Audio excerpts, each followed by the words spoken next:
Student next derivation करते हैं। Gauss law की मदद से हमें इलेक्ट्रिक फील्ड निकालना है लाइन ऑफ चार्जेस में। लाइन ऑफ चार्ज का मतलब होता है कि चार्जेस किसी लाइन में अरेंज है और वो चार्जेस काफी लंबी लेंथ में, काफी इनफाइनाइटली लॉन्ग लेंथ में क्या है, अरेंज है। तो चलो इसका डेरिवेशन करते हैं गॉस लॉ की मदद से।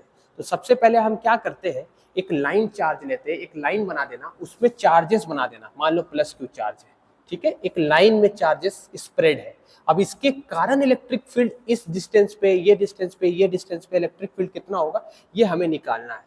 तो हम क्या करेंगे, सिंपल एक आर दूरी पे इसके चारों तरफ क्या होगा, एक लाइन चार्ज है, एक लाइन चार्ज के चारों तरफ हम एक सिलेंडर बना देंगे जिसका नाम होता है गॉसियन सिलेंडर। ये गॉसियन सिलेंडर की खासियत क्या होती है, हम सिलेंडर ही क्यों बनाए, क्वेश्चन ये अराइज होता है। तो देखो, ये डिस्टेंस आर है, ये डिस्टेंस भी आर है। मान लो यहाँ पर इसके कारण इलेक्ट्रिक फील्ड 10 है, तो इसके कारण इलेक्ट्रिक फील्ड यहाँ भी कितना होगा, 10। तो आप ऐसे करके जो सिलेंडर बनाया उसको हम कहते हैं गॉसियन सिलेंडर। याद रखना, लाइन चार्ज में हम क्या बनाते हैं, गॉसियन सरफेस जो बनाते हैं, ये जो बनाए हैं इसको हम गॉसियन सरफेस कहते हैं। और ये गॉसियन सरफेस का नाम होता है गॉसियन सिलेंडर, इसको बनाया गया। इसकी खासियत क्या होती है कि हर डिस्टेंस पे जो बनाया है, इसकी लेंथ मान लो एल है, पूरी डिस्टेंस में इसकी इलेक्ट्रिक फील्ड क्या होगी, कांस्टेंट होगी। उसी के अनुसार ही हम गॉसियन सरफेस बनाते हैं। ठीक है, अब हमने ये गॉसियन सरफेस बना दिया जिसका शेप कैसा है, देखने में एक सिलेंडर की तरह है। तो आप यहाँ लिख सकते हो ये गॉसियन सिलेंडर है और ये लाइन ऑफ चार्ज है, इनफाइनाइटली लॉन्ग चार्ज है।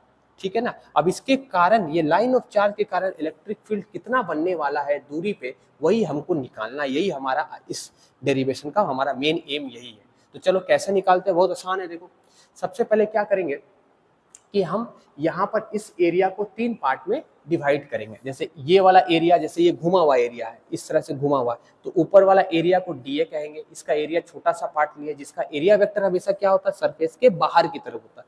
वर्ड याद रखना, ये जो घुमा हुआ पार्ट है ऐसे करके, इसका एरिया वेक्टर किधर होगा, बाहर की तरफ। वैसे इस साइड का एरिया वेक्टर किधर होगा, बाहर की तरफ। इस साइड का एरिया वेक्टर किधर होगा, बाहर की तरफ। अच्छा, इलेक्ट्रिक फील्ड लाइन तो हमेशा बाहर की तरफ होगी, प्लस से बाहर की तरफ होगी। यहाँ पर भी इलेक्ट्रिक फील्ड लाइन कैसे होगी, बाहर की तरफ। तो देखो, एरिया वेक्टर और इलेक्ट्रिक फील्ड, एरिया वेक्टर इस साइड, इलेक्ट्रिक फील्ड इस साइड, तो इसके बीच का जो एंगल है वो कितना बन रहा है, 90। वैसे ही एरिया वेक्टर इस साइड, इलेक्ट्रिक फील्ड इस साइड, इसके बीच का एंगल कितना बन रहा है, 90। तो ये दोनों फ्लक्स कंट्रीब्यूट नहीं करेगा, सिर्फ और सिर्फ फ्लक्स जो कंट्रीब्यूट करने वाला वो ये पार्ट करने वाला है, क्योंकि दोनों की डायरेक्शन क्या है, सेम है। याद रखना, ये वाला पार्ट कंट्रीब्यूट, इस साइड वाला पार्ट इलेक्ट्रिक फ्लक्स कंट्रीब्यूट नहीं करेगा, ना ही इस साइड वाला करेगा, जो भी करेगा इस साइड करेगा। तो चलो करते हैं इसका डेरिवेशन। तो फ्लक्स टोटल अगर आपको निकालना है तो फ्लक्स का फॉर्मूला क्या होता है, phi is equal to electric field into area vector and angle between area vector. अच्छा, इसका लेंथ हम क्या मान लेंगे, इसका लेंथ मान लेंगे, गॉसियन सिलेंडर का लेंथ हो जाएगा एल। इसका सरफेस एरिया कितना होगा बताओ, इसकी रेडियस अगर आर है तो surface area, curve surface area कितना होगा, 2 पाई आर इंटू एल। याद रखना, इसका सरफेस एरिया क्या होगा, 2 पाई आर इंटू एल। किसका, गॉसियन सरफेस का। अब देखो, ये हमारा गॉस थ्योरम है कि electric flux is equal to q by epsilon naught. Electric flux का फॉर्मूला क्या होता था, cyclic integral of e dot d है।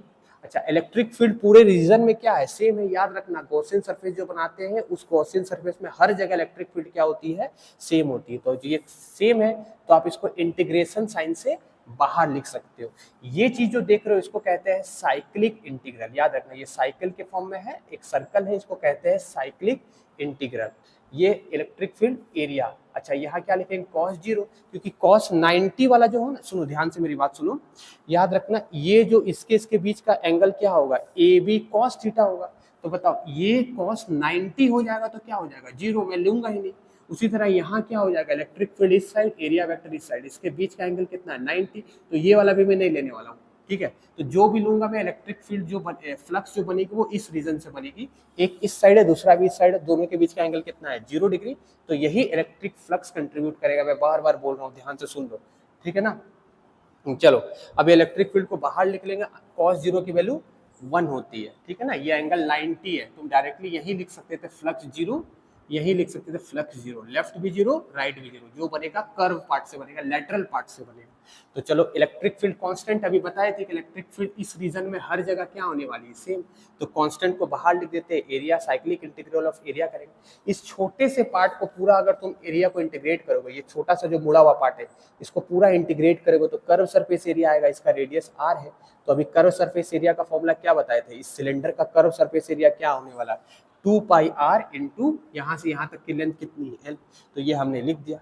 तो इलेक्ट्रिक फील्ड का फॉर्मूला क्या आ जाएगा, क्यू, इस चीज को आप नीचे भेज दो तो ये electric field due to line charge आ गया। अब कभी कभी एग्जाम में ये डायग्राम बनाने आएगा कि इसके बीच का ग्राफ बनाइए, ई और आर के बीच का ग्राफ बनाइए। तो ये इलेक्ट्रिक फील्ड किसके कारण हो गया, लाइन ऑफ चार्ज के कारण। और ये कौन सा थ्योरम का यूज किया है, गॉस थ्योरम का यूज किया है। अब इसके और इसके बीच का ग्राफ बनाने एग्जाम में आता है, ई और आर के बीच का ग्राफ बनाइए। तो आपको क्या करना है, ये इनवर्सली प्रोपोर्शनल है, तो इनवर्सली प्रोपोर्शनल ग्राफ तो पता ही है कैसे बनाते हैं। अच्छा, इलेक्ट्रिक फील्ड लाइन चार्ज के लिए क्या फॉर्मूला हो गया, q by 2 pi epsilon naught l into r. मतलब इलेक्ट्रिक फील्ड चार्ज पे डिपेंड करेगा, चार्ज ज्यादा होगी तो इलेक्ट्रिक फील्ड क्या होगी, ज्यादा होगी। डिस्टेंस ज्यादा होगी, आर अगर ज्यादा होगी मतलब इससे आप ज्यादा नीचे जाओगे ये लाइन चार्ज से, तो उतनी इलेक्ट्रिक फील्ड क्या हो जाएगी, कम हो जाएगी। ठीक है, तो एक टर्म यूज करते हैं इसमें, लाइन में अगर चार्ज रहता है इसको हम कहते हैं लीनियर चार्ज डेंसिटी। ठीक है, इसको करते हैं linear charge density. Linear charge density क्या होता है, चार्ज अपॉन लेंथ। तो चार्ज अपॉन लेंथ की जगह में हम क्या लिख सकते थे, लैम्डा। देखो चार्ज अपॉन लेंथ की जगह हम क्या लिख सकते थे, चार्ज अपॉन लेंथ की जगह में लैम्डा। तो ये हमारा फॉर्मूला आ चुका है, E is equal to lambda by 2 pi epsilon naught r. अब हमको ग्राफ अगर बनाने बोलेगा कि इलेक्ट्रिक फील्ड और आर के बीच में ग्राफ बनाइए, तो ये ग्राफ कैसा हो गया है, ग्राफ का शेप ऐसा होता है। ठीक है, समझ में आया। ये किसके कारण था, एक लाइन में चार्ज थे। लाइन में जब चार्ज रहती है तो हम linear charge density term use करते हैं।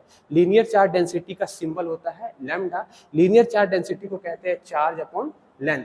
तो देखो चार्ज अपॉन लेंथ यहाँ था ना, चार्ज अपॉन लेंथ, तो इसके जगह में क्या लिख देंगे, लैम्डा। तो इलेक्ट्रिक फील्ड और आर के बीच में जो अगर हमको ग्राफ बनाना है तो इलेक्ट्रिक फील्ड और ये इनवर्सली प्रोपोर्शनल का ग्राफ है। तो ये हमारा हो गया electric field due to line of charges के कारण।